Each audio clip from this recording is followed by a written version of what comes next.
Elon Musk points out who he believes is to blame for the Russia-Ukraine war, and it isn't President Vladimir Putin. Many in DC are furious at the IRS and the White House for lying to the American people and now targeting middle and lower income families instead of the billionaires. Also, Putin outlines his next steps with Russia. Thank you so much for liking and sharing these videos. It really helps me out as a small news organization here on YouTube. Also, listen to the end where I'll tell you how to sign up to be one of the 10 winners of the $10,000 in cash that Casey and I are giving away. Also, I'd like to thank today's video sponsor, Mr. 1920 Soap, the best soap in the world, and I'll tell you more about them later in this video. Biden's Transportation Secretary, Pete Buttigieg, has attempted to shift the blame for the recent railroad disaster back onto former President Donald Trump. Buttigieg stated that Trump is responsible for ridding the railroad industry of safety regulations which made incidences like this more likely to happen. He stated, "One thing Trump can do is express support for reversing the deregulation that happened on his watch. I heard him say he had nothing to do with it, even though it was in his administration. So if he had nothing to do with it, and they did it in his administration against his will, maybe he can come out and say he supports us moving in a different direction." Now, after Donald Trump went to Ohio to donate food and water and cheer, pressure has been on President Biden and the White House to step up their game and go to Ohio. Unfortunately, the White House announced today that President Biden has no plans to visit Ohio or deal with the town that is now grieving and dealing with having their lives turned upside down. However, Press Secretary Karine Jean-Pierre came to Biden's defense and said, listen, showing up is having the Environmental Protection Agency on the ground. Showing up is having the Transportation Secretary on the ground. All these guys are on the ground at the direction of this president. So Biden believes he is showing up for the people of Ohio by having Pete Buttigieg show up 2 weeks later and having the EPA combing through the town looking for poisonous water. Now, if showing up means sending someone else, then why didn't Biden send someone else to Ukraine during a time when it would have been very bad for a president to be injured or attacked or shot at? Because showing up as president means actually showing up. And he knows that. So this is, really just them using semantics to say, listen, this isn't important to us. The people of Ohio, this isn't important. And so we're going to continue to focus on Ukraine. Now, just after the 1-year anniversary of Russia's invasion on Ukraine, President Putin has stated he will be focusing on strengthening Russia's nuclear weapons capabilities. Putin touted that he will be producing nuclear-powered submarines, nuclear-powered missile launchers, hypersonic missiles that can be launched from land and the ocean. This statement was likely a retaliation to Biden's visiting Ukraine and promising that there would be new sanctions later in the week. So basically, Putin is, flexing his muscles, pounding his chest, saying, the thing that you're most afraid of, nuclear war, we're going to ramp up nuclear war weapons and abilities to attack. Now, to counter Putin, Biden has made huge promises to Ukraine, promises that he hasn't even made to our own U.S. military. He said, we've committed nearly 700 tanks, 1,000 armored vehicles, 1,000 artillery systems, more than 2 million rounds of artillery ammunitions, more than 50 advanced launch rocket systems, anti-ship and air defense systems, all to defend Ukraine. And that doesn't even count the $500 million in cash that we plan to give them. So Biden went from offering 31 tanks to now offering 700 tanks and all the other stuff that I just said. But the Pentagon announced today that they won't even have the 31 tanks ready for Ukraine until sometime in 2024. So I don't know how we're going to go from we can't deliver 31 tanks for a year to suddenly giving them 700 tanks and 1,000 armored vehicles and all the other things that I told you. It's a giant wish list. Now, on the one hand, I love that Joe Biden is trying to stand up for the underdog, Ukraine, and he's backing it the best he knows how with American taxpayer dollars.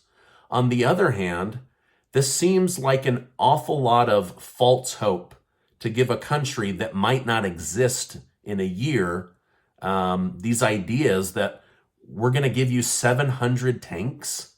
I mean, this is going to take years and years, and hopefully years and years from now, I'm not still reporting on this story. Now, despite threats of sanctions, Russia always seems to find a way around them.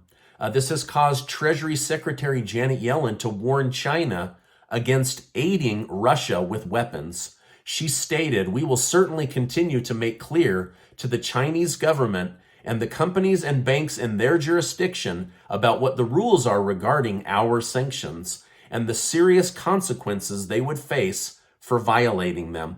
Basically, they're telling China, listen, you better bow down to our sanctions or else you're going to be in trouble. Don't you dare defend Russia in any way.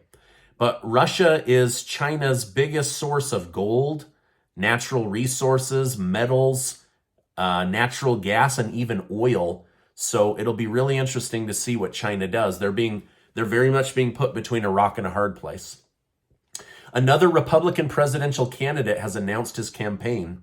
His name is Vivek Ramaswamy, and he's a businessman that wants to bring back conservative, common sense thinking to America.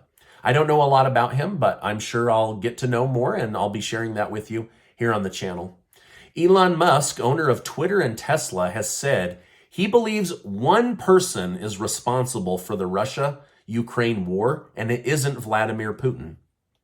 Musk points to Undersecretary of State Victoria Nuland as likely being the number one person to blame for the war, the deaths, Putin's advancements on Ukraine, the crumbling of Ukraine, and the abusive use of taxpayer money.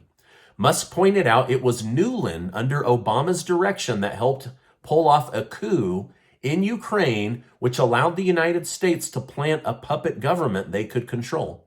It was Nuland who messed with Putin and provoked him to attack Crimea. It was Nuland who recently admitted under oath to Senator Marco Rubio that the United States had secret biolab bases in Ukraine working on deadly viruses and vaccines. So Musk tweeted yesterday that no one wants this war between Putin and NATO more than Victoria Nuland. Now, many on Twitter are accusing Musk of shilling for Moscow and being a Putin sympathizer, but I think he's simply pointing out a lot of interesting and easily searchable plot twists that are linked to Victoria Nuland. Now, I'll leave it up to you to make your own decision, but this is what's coming out of Elon Musk. The stock indexes were up and then down and then back up. So it was a little bit of a mini roller coaster today. Gold and silver were slightly up and Bitcoin was down for the day. Mattel Toys announced they plan to compete with Disneyland, Universal Studios, Six Flags, and SeaWorld by creating their own amusement park in Arizona based on all their different toy brands such as Barbie, He-Man, Thomas the Train, and more.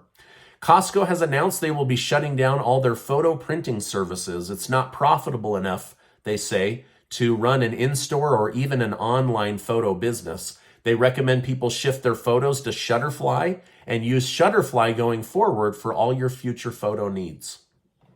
Now, the White House and the IRS announced today they plan to target people in the service industry that might be hiding tips from the IRS.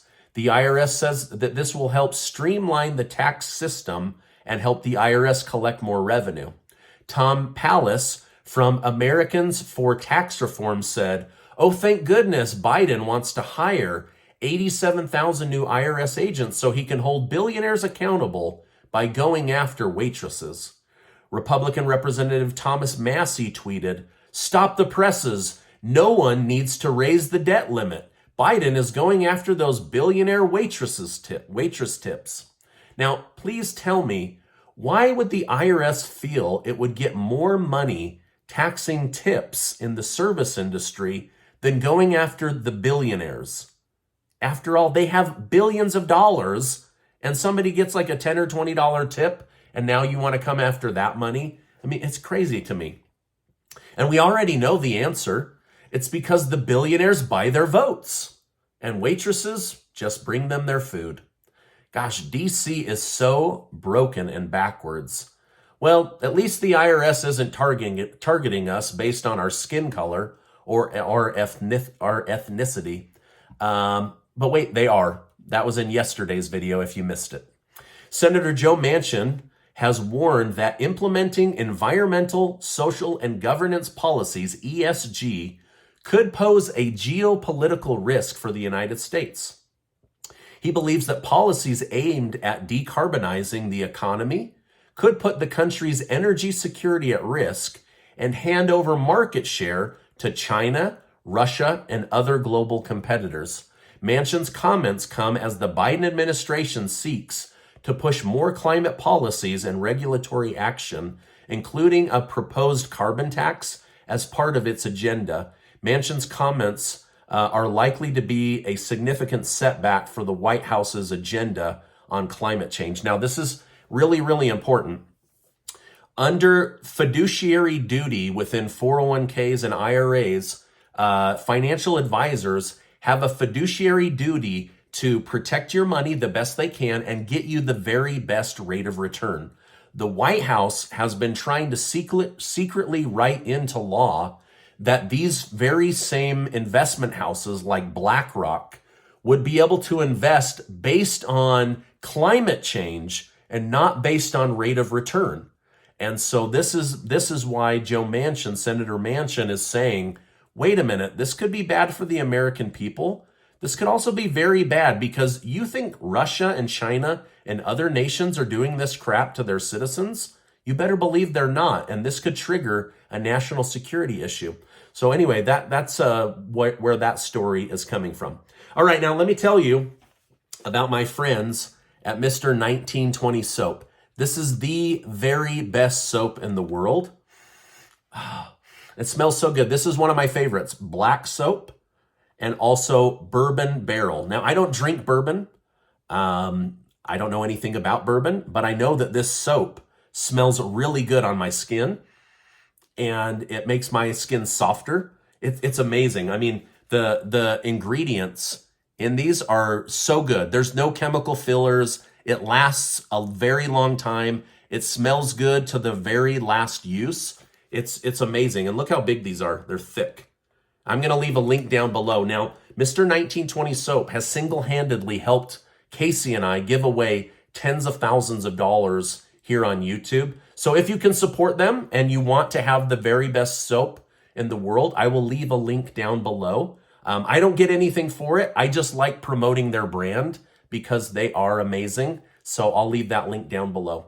Also, while you're down there, take 10 seconds. Get your name entered to be one of the 10 winners of the $10,000 in cash that Casey and I are giving away, thanks to generous video sponsors.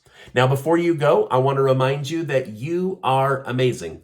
Never, never, never forget that. Just in case nobody tells you that today, I'm telling you right now, you're amazing. You really, really are. Hey, I appreciate you stopping by. Check out this super important video. Hit that subscribe button and turn on your notifications so that you can be notified. There's a lot of places to get your news today, so I appreciate you stopping by today, and I will see you on the next video.